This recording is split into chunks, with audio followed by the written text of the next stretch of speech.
नई नई शादी करके आई थी पूर्णिमा। उसके पति प्रकाश को हर बात के बाद अरे मजाक कर रहा था बोलने की आदत थी। एक दिन पूर्णिमा चाय बना रही होती है। सुनो ना, ये मसाला चाय में सच में अगर मिर्ची, नमक, प्याज, लहसुन वगैरह का पेस्ट मिला दे तो चाय मसालेदार हो जाएगी ना। अरे आप कुछ भी मत बोलिए। अरे मजाक कर रहा था। प्रकाश कभी कभी मजाक करता था, लेकिन कई बार उसका मजाक ऐसी बात के साथ आता जिसको सुनने के बाद किसी को मजा तो नहीं पर गुस्सा जरूर आ जाता। जैसे एक दिन प्रकाश ऑफिस जाते हुए हड़बड़ी में कहता है, अरे मेरे मोजे कहाँ मौज मार रहे हैं? अभी लाई। पूर्णिमा प्रकाश को मोजे लाकर दे देती है। अरे मेरी फाइल कहाँ है? मैं लेट हो रहा हूँ। रुकिए अभी लाई। फाइल भी आ जाती है। अरे वो टिफिन तो ला दो, कितना लेट करवाओगी? एक तो सामान इधर उधर पटक देते हो, मुझे ढूंढ के लाना पड़ता है, फिर मुझे कहते हो कि लेट हो रहा हूँ। अरे जल्दी जल्दी हाथ चलाओ ना। 8 हाथ नहीं है मेरे, 2 ही है। ऑक्टोपस दिख रही हूँ क्या? हाँ हाँ ठीक है, जाओ जल्दी से टिफिन लेकर आओ। 2 हाथ तो है ना, उन्हीं का ठीक से इस्तेमाल कर लोगी तो लेट नहीं होऊंगा मैं। पूर्णिमा टिफिन लेकर आ जाती है। वैसे तुम थक जाती होगी ना इतना सब काम करके। हाँ और नहीं तो क्या। तो मैं कुछ इंतजाम कर लेता हूँ। काम वाली लाओगी क्या? अरे नहीं नहीं, दूसरी शादी कर लूंगा। 2 पत्नी होंगी तो काम आसानी से हो जाएगा ना। क्या? अरे मजाक कर रहा था। प्रकाश तो मैं मजाक कर रहा था कहकर वहाँ से चला जाता है। लेकिन पूर्णिमा के मन से प्रकाश की 2 शादी वाली बात का दुख पूरे दिन नहीं जाता। शाम को प्रकाश ऑफिस से लेट वापस आता है। हाथ मुंह धोऊंगा, टॉवेल लगा देना, फिर खाना खाऊंगा, खाना भी लगा देना। देखो लेट मत करना। सब काम आराम से ही होंगे। आप भी तो लेट आए हो ना ऑफिस से। अरे यार मैं काम कर रहा था ऑफिस में, तुम क्या कर रही हो? घर में जो खाना, साफ सफाई ये सब होता है ना, इसको भी काम ही कहते हैं वैसे। अरे ठीक है ठीक है, मैं ही कुछ करता हूँ तुम्हारी मदद के लिए। ऑफिस से आकर मेरा हाथ बटाओगे घर के काम में? अरे नहीं, दूसरी शादी कर लूंगा ताकि सफाई तुम कर लो और खाना दूसरी बीवी बना ले। प्रकाश तुम ना थोड़ा सोच समझ के बोला करो। अरे मजाक कर रहा था यार। प्रकाश और पूर्णिमा साथ में बैठकर खाना खा रहे होते हैं। प्रकाश अपने धुन में खाना खा रहा होता है, जबकि पूर्णिमा इस बात को लेकर उदास है कि प्रकाश हमेशा कोई दुखी कर देने वाली बात ही बोल देता है और उसके बाद मजाक कर रहा था कह के खुद को बचा लेता है। रात को सोते वक्त पूर्णिमा ने सोच लिया था कि प्रकाश से इस बारे में बात करनी ही पड़ेगी। अगली सुबह भी प्रकाश ने ये लाओ वो लाओ का तांडव शुरू कर दिया। अरे काले वाले जूते कहाँ हैं? बेड के नीचे। अरे टिफिन तो लाओ जरा। ले आऊंगी, पर पहले कुछ बात करनी है। क्या बात क्या बात क्या बात क्या बात करनी है तुमको? ये जो रोज दूसरी शादी करने की बात करते रहते हो ना आप, मेरा मन दुखी हो जाता है। मत बोलिए ना ऐसी बात। अरे पगली, पहले क्यों नहीं बताया? मैं इसका समाधान कर दूंगा। अब बोलना छोड़ दोगे ना? अरे नहीं, दूसरी शादी कर लूंगा ताकि उसको तो बोल पाऊं।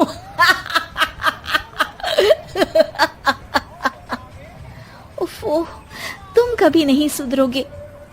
मजाक कर रहा था। पूर्णिमा की बात को प्रकाश हंसी में उड़ा देता है। पूर्णिमा बहुत भारी मन से टिफिन लेकर आती है। ये लीजिए टिफिन। अरे मैं तो भूल ही गया, आज मेरे बॉस के बेटे की बर्थडे पार्टी है, तुमको भी बुलाया है, रात को तैयार रहना। रात को पूर्णिमा और प्रकाश बॉस के बेटे की बर्थडे पार्टी में पहुंच जाते हैं। वहां प्रकाश के ऑफिस के और भी लोग हैं जिनको पूर्णिमा पहले से जानती है। केक कटता है, लोग खाना खा रहे होते हैं। वहीं पूर्णिमा और प्रकाश ऑफिस के लोगों के साथ बैठे बात कर रहे होते हैं।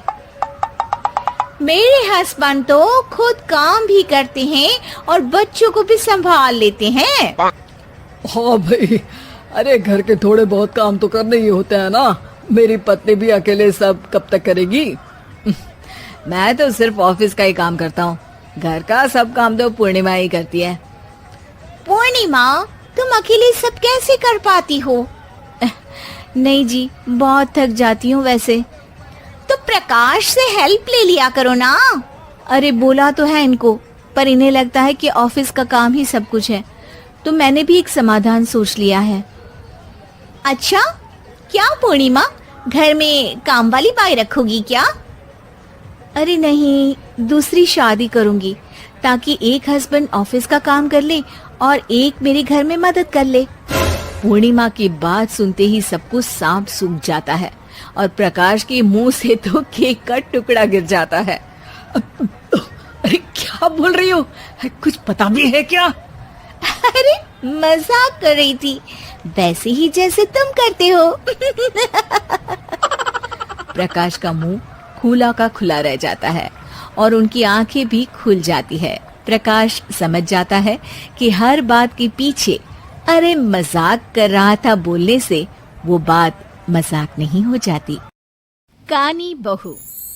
किशोरी लाल जी के बेटे राघव की शादी की बात जगह जगह चल रही थी, लेकिन किशोरी लाल जी को कोई लड़की पसंद ही नहीं आती थी और उसकी एक ही वजह थी, किशोरी लाल जी का लालची होना। उनको लड़के वालों से मोटा दहेज चाहिए था और इसी चक्कर में एक दिन वो एक बहुत पैसे वाले के घर अपने बेटे का रिश्ता लेकर पहुंचे। उस आदमी का नाम था ओम प्रकाश। देखिए किशोरी लाल जी, मेरी एक ही बेटी है और मेरी सारी संपत्ति जायदाद सब कुछ मेरी बेटी नैना का ही है। पापा, नाम से लगता है बहुत खूबसूरत होगी। कितना अच्छा नाम है ना, नैना। ओ वैसे बात तो सही है आपकी। अब इतना पैसा है, जमीन जायदाद है, इकलौती बेटी, आप भी क्या करेंगे? सब कुछ उसे ही देंगे ना। बिल्कुल ठीक पहचाना आपने। बस बेटी की शादी और सारी जायदाद उसके नाम। पापा, बिना देखे हाँ कर दीजिए ना। इतना अच्छा रिश्ता फिर कहाँ मिलेगा? माला माल हो जाएंगे हम। मैं अपनी बेटी को बुलाता हूँ। अरे नहीं नहीं नहीं नहीं, आपकी बेटी का नाम नैना है, सुनकर ही लगता है बहुत सुंदर होगी। रहने दीजिए अंकल, मैं तो आपकी बेटी के नाम से ही इतना खुश हो गया हूँ कि उसे बिना देखे शादी करने को तैयार हूँ। अब तो मैं उसका चेहरा सीधे शादी के बाद ही देखूंगा। और इस तरह राघव नैना का चेहरा नहीं देखता और उससे शादी कर लेता है। शादी के बाद अपनी सुहाग रात पर जब राघव नैना का घूंघट उठाकर देखता है तो नैना की आंखें बंद थी। कितने खूबसूरत हो तुम नैना, जरा अपनी आंखें खोलकर मेरी तरफ देखो तो सही। नहीं, मुझे शर्म आती है। अरे मैंने तुम्हें शादी से पहले भी नहीं देखा, और अब अगर तुम आंखें खोलकर मुझे देखोगी भी नहीं तो मुझे अच्छा कैसे लगेगा? इससे पहले कि नैना अपनी आंखें खोलकर राघव की तरफ देखती, अचानक से लाइट चली गई और राघव नैना को पूरी तरह से देख भी नहीं पाया। अगली सुबह नैना राघव के लिए नाश्ता बनाकर लेकर आई। अरे ये क्या, आधा पराठा सीका हुआ है और आधा बिल्कुल कच्चा। ये तुमने क्या किया नैना? बहू, तुमने क्या आधा पराठा तवे से नीचे लटका कर रखा था, जो आधा सिका है और आधा कच्चा? मुझे जितना दिखेगा उतना ही तो सीखूंगी ना पापा जी। जहाँ जहाँ मुझे नजर आ रहा था वहाँ मैंने सीख लिया, जहाँ जहाँ नहीं दिखा वहाँ कच्चा रह गया होगा। इसका क्या मतलब है? ये कैसा मजाक कर रही है तुम? अरे बहू, तुमने इतना लंबा घूंघट क्यों लगाया हुआ है? देखो, हमारे घर में बहुओं को बेटी की तरह रखा जाता है, और फिर तुम तो इतना सारा माल लेकर आई हो। देखो, ये घूंघट डालकर रखने की कोई जरूरत नहीं है। हाँ नैना, पापा जी ठीक कह रहा है, तुम तो आराम से रहो, अपना ही घर समझो। नैना अचानक से अपना घूंघट उठा लेती है। अरे ये क्या पापा, नैना की तो एक आंख फूटी हुई है। नाम से नैना, लेकिन ये तो कानी बहू निकली। मेरे साथ धोखा हुआ है, धोखा। बिना दिखाए अपनी कानी लड़की मेरे संग ब्याह दी। मुझे कानी बीवी नहीं चाहिए। मुझे अभी ओम प्रकाश जी से बात करनी पड़ेगी। आखिर उन्होंने मेरे साथ ऐसा किया क्यों? अरे आप लोगों ने ही तो पापा से कहा था कि आप लोग शादी से पहले मुझे देखना नहीं चाहते। अब मेरे पापा पर क्यों इल्जाम लगा रहे हैं? अरे लेकिन उन्हें बताना तो चाहिए था ना कि तुम कानी हो, एक आंख से तुम्हें दिखाई नहीं देता। किशोरी लाल और राघव नाराज होकर ओम प्रकाश को अपने घर बुलाते हैं। पापा जी, ये आपने क्या किया? शादी से पहले बताया क्यों नहीं कि नैना की आंखों में परेशानी है? अरे आप ही ने तो लड़की देखने से मना कर दिया था। अरे लेकिन आप बता तो सकते थे। आपको तो हमारी बेटी की प्रॉपर्टी चाहिए थी, वो भी पूरी की पूरी। अब क्या हुआ अगर उसे आधा दिखाई देता है? प्रॉपर्टी तो आपको पूरी मिल गई ना। अरे ये क्या बात हुई? मेरी शादी प्रॉपर्टी से नहीं, आपकी बेटी से हुई है। अब ये तो पहले सोचना चाहिए था। तब तो मेरी प्रॉपर्टी देखकर तुम्हारी जुबान लप लपा रही थी। लेकिन मैं कानी लड़की को अपनी बीवी बनाकर नहीं रख सकता। पापा कुछ करिए ना आप। हाँ करता हूँ। देखिए ओम प्रकाश जी, आप हमारे साथ ऐसा नहीं कर सकते। और तुम देखो, अगर तुमने मेरी बेटी से शादी तोड़ी ना, तो जो भी प्रॉपर्टी मैंने तुम्हें दी है वो तो पूरी की पूरी वापस ले ही लूंगा, और आधी प्रॉपर्टी तुम्हारी भी लूंगा। अरे मेरी आधी प्रॉपर्टी भला क्यों लेंगे आप? इसलिए क्योंकि मेरी बेटी को आधा नजर आता है और उसकी नजर अभी तक तुम्हारी आधी जायदाद पर ही पड़ी है। अब तुम उसे घर से निकालोगे तो कुछ तो लेकर जाएगी ना। और अगर हम आपकी बेटी को अपने घर की बहू बनाकर रखे तो? तो तुम्हारी पूरी प्रॉपर्टी तुम्हारी ही रहेगी, और जो मैंने तुम्हें दिया है ना, उसमें से बस मैं आधा लेकर जाऊंगा। अरे लेकिन अब आप अपनी दी हुई प्रॉपर्टी में से आधी वापस क्यों लेकर जाएंगे? अगर मैं आपकी बेटी को अपनी पत्नी बनाकर रखने को तैयार हूँ तो? इसलिए ताकि भविष्य में अगर तुम मेरी बेटी को धोखा दो तो उसके पास कुछ तो रहे जो पति का हो। वैसे मेरे पास तो बहुत कुछ है, लेकिन अपने पति की कोई निशानी तो उसके पास होनी चाहिए ना। अब अगर तुमने मेरी बेटी को कानी कहा तो तुम्हें प्रॉपर्टी भी कानी ही मिलेगी, पूरी नहीं। जमाए राजा। किशोरी लाल और राघव समझ चुके थे कि वो पूरी तरह फंस चुके हैं और अब उनके पास वहाँ से निकलने का कोई चारा नहीं है। अब समझ में आया ना, लालच बुरी बला होती है। एक तो तुम्हें प्रॉपर्टी मिली, ऊपर से बीवी मिली, उसमें तुम्हें नखरे भी दिखाने हैं।